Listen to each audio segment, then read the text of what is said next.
ঝড়ের মাস বৈশাখ। এই বৈশাখের মতোই রবি ঠাকুরের জন্ম।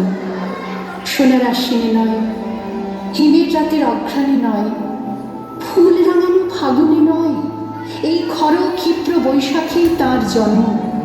এই খ্যাপা বৈশাখের গৈরিক তিলক দিয়ে সাজানো তার জন্মদিনের ললাট। বৈশাখে প্রকৃতির নতুন জন্ম, আমাদেরও নতুন জন্ম এই বৈশাখে, 25শে বৈশাখে, রবি ঠাকুরের জন্মদিনে। দেখতে হয় না ক্যালেন্ডার, জিজ্ঞেস করতে হয় না তারিখটা কবে। আগে থেকেই বুকের মধ্যে সারা ওঠে, 25শে বৈশাখ আসছে, রবি ঠাকুরের জন্মদিন। বছরে একটা দিনের জন্য তারা নতুন হয়ে যায়।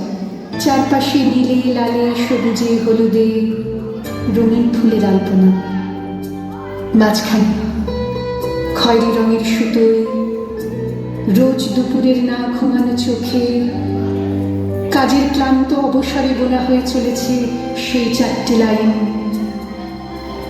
উদয়ের পথে শুনিকার বাণী, ভয় নাই ওরে ভয় নাই, নিঃশেষে প্রাণ যে করিবে দান, ক্ষয় নাই তার ক্ষয় নাই।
না, বিদেশকে চোখের সামনে দৃষ্টান্ত করে রাখার আন্তর্জাতিকতা রবি ঠাকুরের। আমাদের সংস্কৃতিকে মাটির কাছাকাছি এগিয়ে নিয়ে যাওয়ার সংকল্পে রবি ঠাকুর।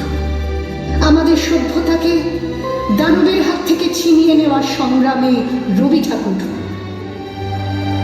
আকাশে মাটিতে মনে এত যে বৃষ্টি পড়ে, তার ছন্দ রবি ঠাকুরের। এত যে ফুল ফোটে, তার গন্ধ রবি ঠাকুরের। তাই প্রতিদিনই তার জন্ম, কোনো দিনই তার মৃত্যু নেই। কালের কালা পাহাড়ে সে কোনো দিন যদি ভারতবর্ষ থেকে সমস্ত ঠাকুরের পুজোর প্রদীপ নিভিয়ে দিয়ে যায়, তবু একটি ঠাকুরের বেদি চিরকাল থাকবে মাটির সঙ্গে গাঁথা। কোন ঠাকুর? রবি ঠাকুর।